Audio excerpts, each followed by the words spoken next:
के 9 बज रहे थे। इंदौर शहर के जागृति नगर की गली नंबर 14 में एक घर के बाहर सलेटी रंग का स्कूटर खड़ा था, जो अक्सर इस समय यहाँ दिखाई नहीं देता था क्योंकि आज संडे था, वरना आम दिनों में तो केवेंद्र जी इस पर बैठकर ऑफिस के लिए निकल जाया करते थे। लेकिन केवेंद्र वर्मा जी ठहरे सरकारी मुलाजिम, तो आज दफ्तर की छुट्टी होने की वजह से घर के आंगन में चेयर लगाकर अपनी आंखों पर चश्मा चढ़ाए बड़े आराम से अखबार पढ़ रहे थे।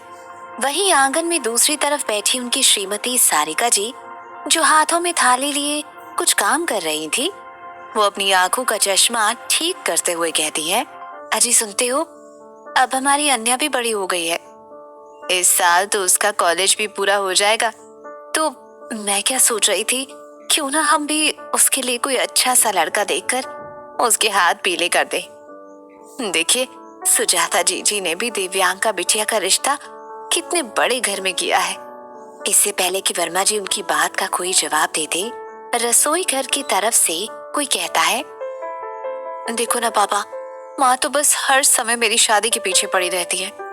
आप तो जानते हैं ना, जब तक मैं अपना कलेक्टर बनने का सपना पूरा नहीं कर लेती, तब तक मैं कोई शादी वादी नहीं करने वाली हूँ। इससे पहले कि वर्मा जी उसकी इस बात का कोई जवाब देते, दरवाजे की तरफ से कोई कहता है, अरे अन्या बिटिया, तुम्हारी माँ सही तो कह रही है। और वर्मा जी, आप भी जरा अब अपनी बेटी के हाथ पीले करने के बारे में सोचिए।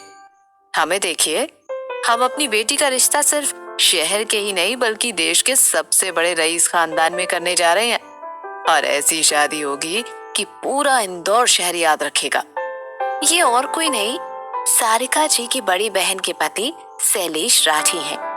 उन्हें आते देख सारिका जी अपनी साड़ी ठीक करते हुए उठी और मुस्कुराते हुए कहती है, अरे जीजा जी, आप यहाँ आइए आइए बैठिए। और फिर अन्या की तरफ देखकर कहती है, जाओ अन्या बिटिया, जाकर अपनी मौसा जी के लिए कुछ चाय पानी का इंतजाम करो।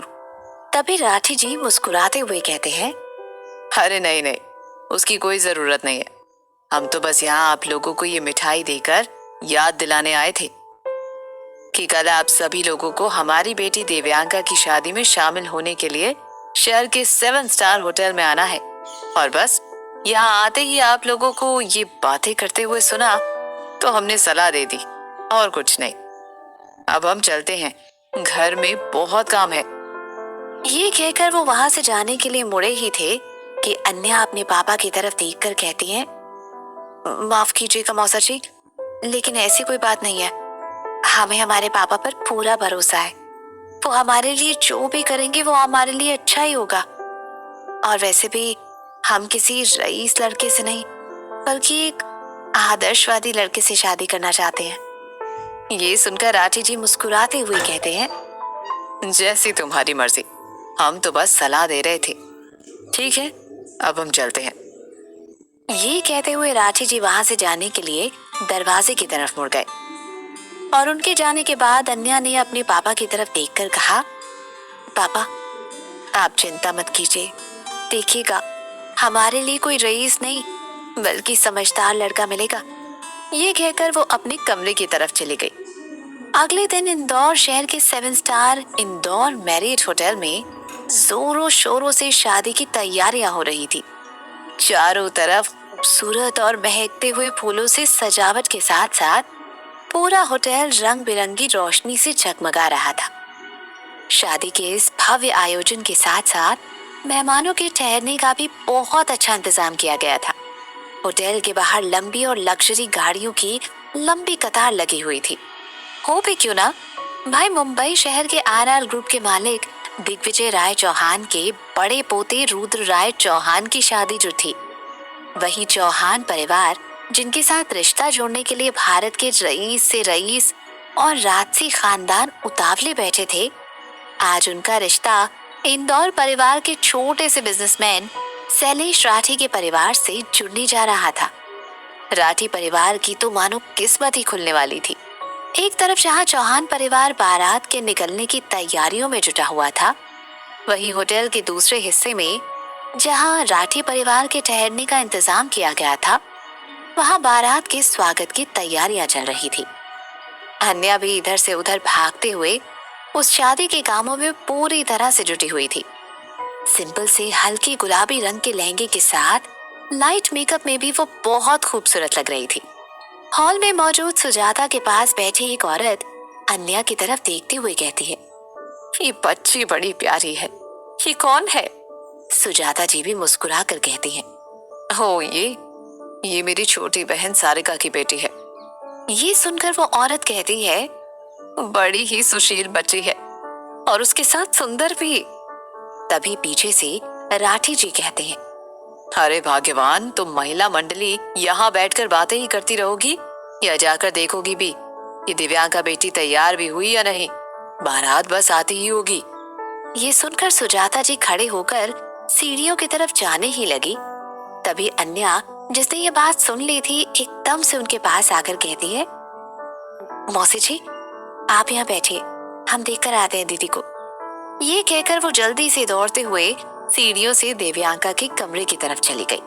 वहीं दूसरी तरफ दिग्विजय जी, जिन्होंने सफेद रंग की शेरवानी जिस पर सोने के बटन लगे थे और हाथ में छड़ी लिए जिसके हैंडल पर हीरे जड़े थे, सोफे पर बैठे सारा इंतजाम देख रहे थे। उनकी बड़ी बड़ी मूंछें उनकी रौबीली ठाकुर होने का बयां कर रही थी। उन्हें देखकर ऐसा लग रहा था मानो कोई राजा खड़ा हो। तभी उन्होंने एक तरफ झुंड में हंसी ठिठोली करते 21-22 साल के लड़के की ओर देखकर कहा, रेहान बेटा। रेहान रुद्र का छोटा भाई और घर में सबका लाडला। वो अपने दादाजी की बात सुनते ही एकदम से उनकी तरफ आते हुए बोला, जी दादाजी। दादाजी उसकी तरफ देखकर कहते हैं, जाओ जरा जाकर देखो तुम्हारे भाई रुद्र तैयार हुए या नहीं, बारात के निकलने का समय होने ही वाला है। ये सुनते ही रेहान मुस्कुरा कर कहता है, जी दादाजी, मैं अभी देख कर आया। ये कहते ही वो मुड़कर धीरे से बड़बड़ाते हुए कहता है, ये दादाजी ने भी क्या काम कह दिया मुझे। ये तो शेर के मुंह में हाथ डालने जैसा काम है। आरफी भाई तैयार हुए भी हैं या नहीं, पता नहीं कहीं अपने लैपटॉप को लेकर तो नहीं बैठे हैं। चल भाई रेहान, लग जा काम पर। ये कहते हुए वो ऊपर जाने के लिए सीढ़ियों की तरफ बढ़ा ही था कि ऊपर से किसी के गाल पर एक जोरदार थप्पड़ के साथ साथ कोई रोबदार आवाज में कहता है, मैंने कहा था ना, मुझे वो फाइल अभी के अभी मेरे कमरे में चाहिए। उसकी ये जोरदार आवाज सुनते ही वहां मौजूद सभी लोगों की नजरें ऊपर की तरफ घूम गई। लेकिन तभी दिग्विजय जी ऊपर देखते ही कहते हैं, रुद्र बेटा। दिग्विजय जी की आवाज सुनते ही रुद्र ने 1 मिनट के लिए अपनी आंखें बंद की और अपने गुस्से को शांत करके अपनी शेरवानी को ठीक करते हुए वो अपने कुछ दोस्तों के साथ नीचे आने लगा। अभी भी सबकी नजरें उस पर ही टिकी थी, क्योंकि आज सुनहरे रंग की दूल्हे की पोशाक के साथ सिर पर लाल रंग का साफा पहने, गले में हीरो का हार पहने रुद्र किसी राज घराने के राजकुमार जैसा लग रहा था। इसलिए दादाजी भी उसे नीचे उतरते हुए अपनी नम आंखों से उसे देखकर मुस्कुराने लगे, क्योंकि आज उनकी जिंदगी का सबसे बड़ा सपना पूरा होने जा रहा था। उसे नीचे आते देख रेहान ने लंबी सी सांस लेते हुए मुझसे कहा, चलो आज तो बच गया मैं। लेकिन फिर अपनी आंखों को सिकोड़ते हुए रुद्र की तरफ देखकर कहता है, हमें तो अभी तक समझ नहीं आया कि दूर दूर तक लड़कियों से कोई वास्ता न रखने वाले हमारे रुद्र भाई इस शादी के लिए मान कैसे गए। रुद्र के नीचे आते ही दिग्विजय जी ने अपने पोते की नजर उतारी और फिर थोड़ी ही देर में पूरे गाजे बाजों के साथ रुद्र की बारात लड़की वालों की तरफ पहुंच गई, जहां बारात का जोरों शोरों से स्वागत किया गया।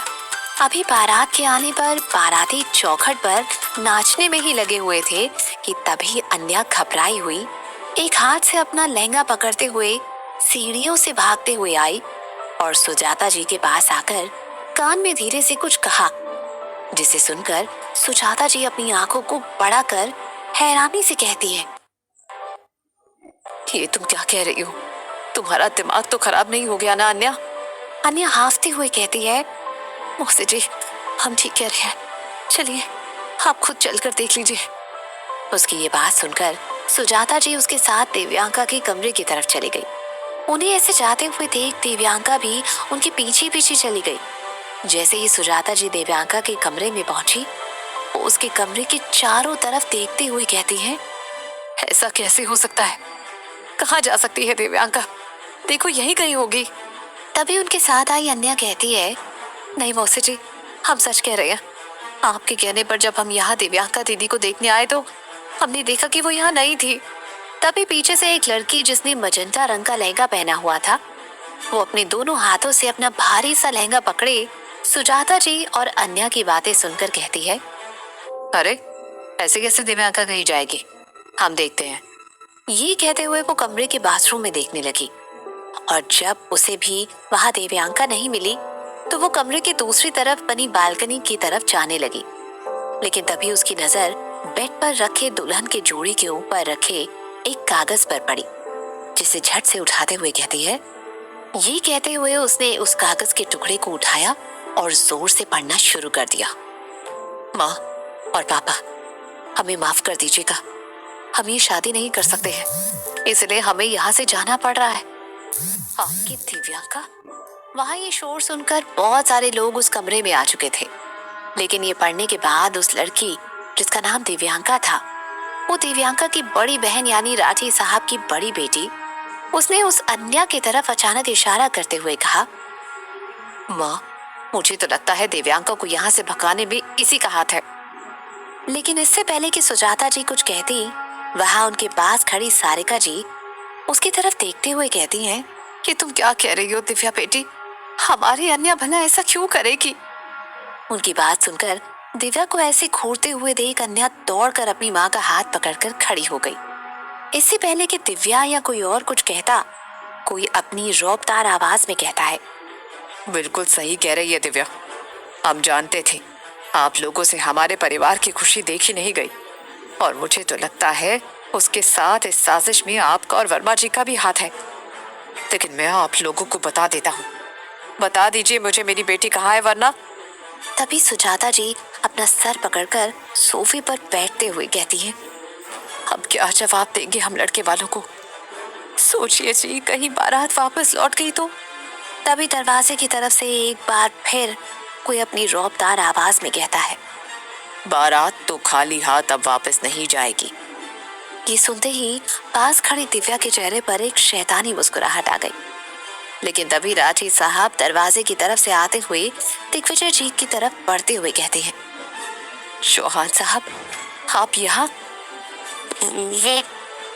लेकिन उनकी बात पूरी होने से पहले ही दिग्विजय जी अंदर आते हुए कहते हैं, राठी जी, आपको कुछ कहने की जरूरत नहीं है, हमने सब सुन लिया है, और ये सब सुनने के बाद हमने फैसला किया है कि ये शादी तो तय मुहूर्त पर ही होगी, फिर चाहे मंडप में हमारे पोते के साथ दुल्हन के जोड़े में कोई और ही क्यों न बैठे।